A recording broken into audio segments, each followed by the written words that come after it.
What is up guys, I'm CardFighter, so welcome to this week's episode of CardFighter Sports. Today we're going to episode 29 of CardFight Vanguard G next, and before we begin, obviously I'll initiate a spoiler warning. I'll be spoiling this episode rotten, so if you haven't watched it, I'll leave a link in the description down below so you can go watch it, and then you can come back to me and we'll talk about it, okay? Alright, so let's get into it. Right, first of all, can I say this is a very juicy episode here. No card fights involved in this one, well, sort of, but it's mostly just basically random developing the story even further, so which I was actually kind of looking forward to, so yeah, without further ado, let's get into it. Right, first of all, story. We have found out so much in this episode. We found out that my theory was pretty much nearly spot on with the whole units possessing people thing.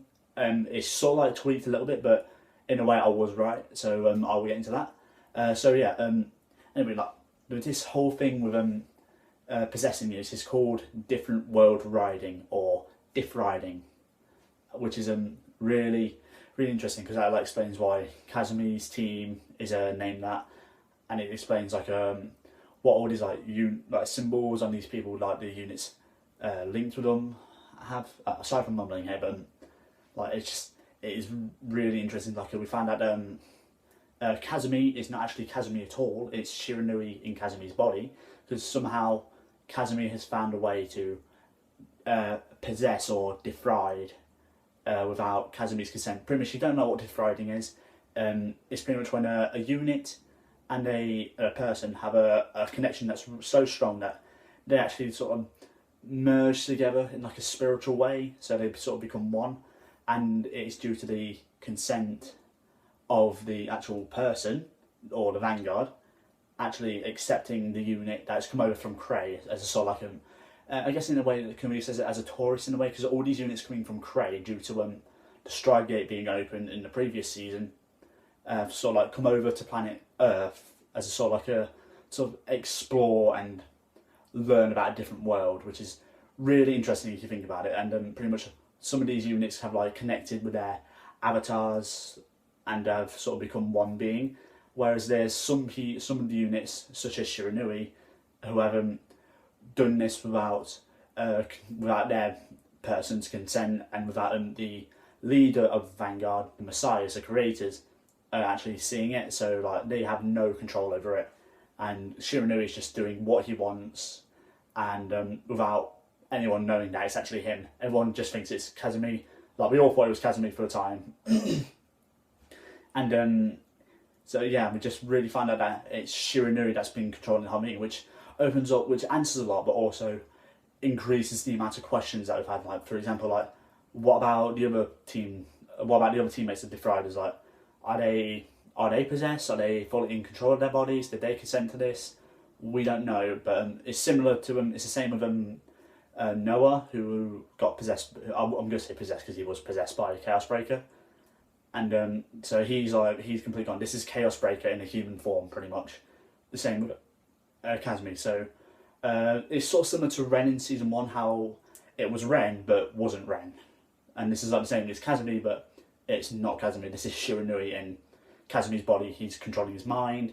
Pretty much Kazumi is just non-existent right now. He's just a physical form that Shiranui is taking control of, and I find that really interesting, sort of like scary at the same time. It's like these powerful units, these units that can like access to all these abilities, access to all this power, have taken control of human bodies. And is this going to progress even further? Are they actually going to come to planet Earth in like a physical form, not like just taking over other people's minds? We don't know, but this plot is taking like the Vanguard to a whole new level. And I know I said about last week saying how this series is probably not really going to succeed. I take that back, not fully. I take it back a tiny bit, because honestly they've just completely blown me away with this episode, and the fact that we get to find out a bit more about the Tatsunagi Corporation and like how that has developed, and where like Takuto went. If you don't know who Takuto is, he was a character introduced in season 2 of Vanguard pre-G era, and who was like sort of like a messenger from Cray in a way, and who helped Aichi free the Royal Paladins, Shadow Paladins, and Kagero, because they were sealed away by some force. But now he's completely gone, and the whole corporation's been taken over by his older brother. And they do explain it quite well, because like after the movie Neon Messiah, we had no idea what happened to Takuto. Like, he just disappeared. And this episode really does clear it up to what happened to him. Like they said, like he was too kind, he had these powers that were too much for him, and like what they don't really explain what happened to him. I think they're just letting us assume that he stepped down from power and let his brother take control. So we're not really sure about that, but apart from that, we do get to find out a bit more about the Takuto Corporation. Tatsunagi Corporation, and it is just completely mind blowing because like this just like brings a whole new level of like conversation, a whole new level of lore to the Vanguard world, and so without further ado, let's get onto the characters. The only character that I believe is worth talking about in this episode is Tatsunagi Gnome, I think his name is, and this was like Takuto's older brother. And this guy, he even says himself, he's an observer of this thing. Like he knows what's happening. He knows that Shiranui is just gone. He's gone rogue. I get it because he's a ninja. So pretty much he knows. He's seen all this happen. He's seen Chaos Breaker go from Planet Cray to Planet Earth. He's seen all these units go from Planet Cray to Planet Earth. He's seen what's happening, but he's not a good guy and he's not a bad guy at the same time. He's not working for the good team. He's not working for the bad team. He's literally just neutral. He's Switzerland, I believe. Yeah, pretty much. He's just neutral. If Kazumi wants information, he'll give it him. If Chrono wants information, he'll give it him. He is just an observer, and I know that I'm moving my hands around a bit. You know this because I talk a lot.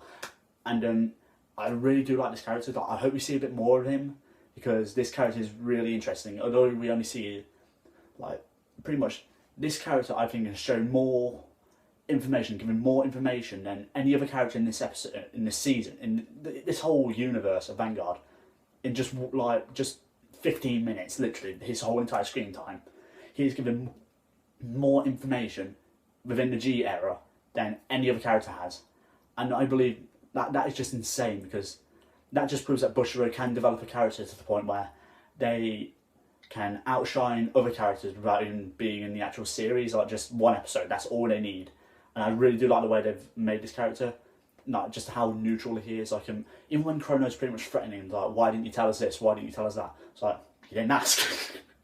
If you didn't ask, and that's how I like his like smugness as well. Like he's not like deliberately being smug, but the fact that he's got a point. Like Chrono, no one's ever asked him. Like if he wants to give the information, just ask. And I love that about this character, and I hope we get to see a bit more of it because honestly, he is an interesting character. He's really, really interesting. So yeah, that's pretty much the only character worth mentioning. Like you got Aichi. Aichi, he has become the voice of reason to Chrono now. Because when they're in the car at the start, Chrono's just like laying into Kabuki how does a dream mean anything? It's a dream. And Aichi's like, well, I've had a dream and they've been quite a few things. And that's what calms Chrono down. And I just like how he's become a voice of reason. He became like the centre stage in the first 2 episodes he was in, and now he's just gone back to being a voice of reason to Chrono to calm him down. So see a brighter picture of what Ibuki's telling him. Because although Chrono has known Ibuki for over the past G era, I don't think they really know a lot about each other. To be honest, they are still complete strangers to each other. They may not look like it, but I honestly think they hardly know anything about each other. Yeah, Ibuki may be a sort of father figure to Chrono, but in a way they both know nothing about each other still. And the fact that Aichi can sort of just calm Chrono down just by saying these words is just amazing. Because this is Aichi we're talking about. He's calm, cool-headed. He's never really been the sort of character to rush ahead, to jump to conclusions. He's always taken his time and just looked at the situation clearly and then got a full understanding of it, which I love about Aichi.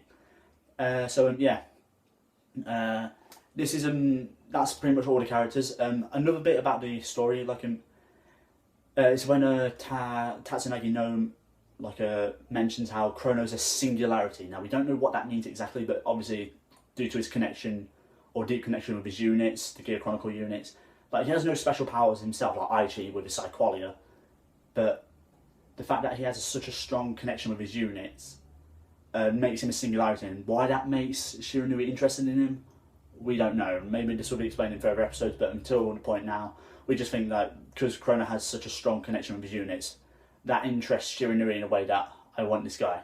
This guy will be a new vessel for me. Like, I don't need this body soon. Like, talking to Kazumi, by the way.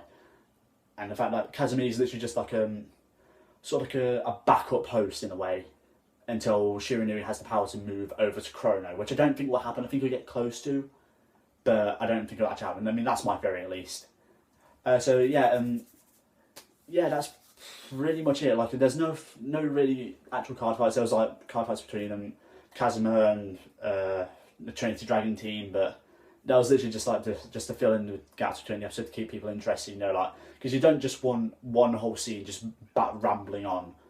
Granted, it's an interesting scene, but just the fact that you need other scenes to sort of like break the concentration, then to regain the concentration. Because literally, humans are stupid. Let's face it. Literally, we have like the attention span of a gnat, some of us, and we can't keep concentrating for that long. So I like the way they did that. It sort of like refreshed us a bit, got us ready for like another chunk of information from the whole like group, from Tatsunagi Corporation, which I thought was really well done. But we do get to see a little bit of a card fight between Ibuki and Aichi, where we got to see the new Ganslot Stride and Ganslot. Welcome back, buddy. Welcome back. You are amazing.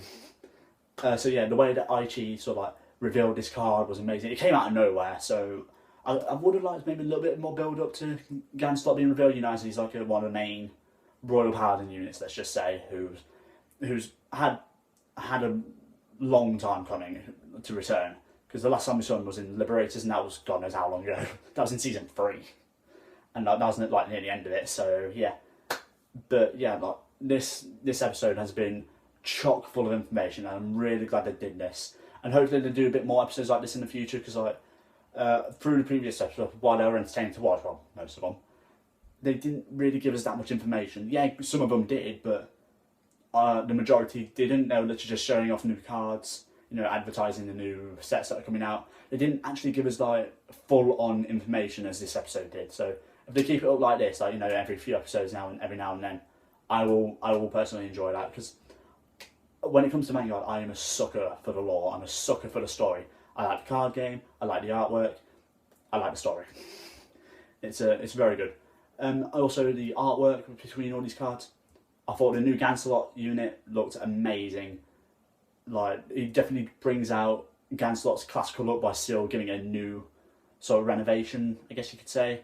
So it still looks like the classic Ganslot, but just more oomph. I like how he sort of like keeps in time with keeps his original skill. If you don't know what his original skill was, Counterblast 2, I believe. If you have a blaster blade unit, you saw you gain 5k in a crit. This one's sort of similar. He still gains a crit, but and you still have to have a blaster or Alfred's card as a heart or a soul. And I like how they've sort of like kept to the original tracks of the Ganslot, but while still branching out to different areas. So yeah, props and well done, Bushiroad, well done. Alright, so I'm going to have to end this episode here, guys. If you liked it, give it a like. You know, leave me a comment down below if I can do better. And I'm sorry if I've rambled a bit, you know, just... yeah. Also, expect a new Murakumo deck profile coming soon. Yes, another Murakumo one. Obviously, this is stuff with updated stuff from GPT-10, like, you know, new Yasui Goma and all that. So look forward to that. That'll be coming up. I don't know when this video is coming up, but it should be coming up probably like a few days after or so. So yeah, look forward to that, and I will catch you next time. Bye.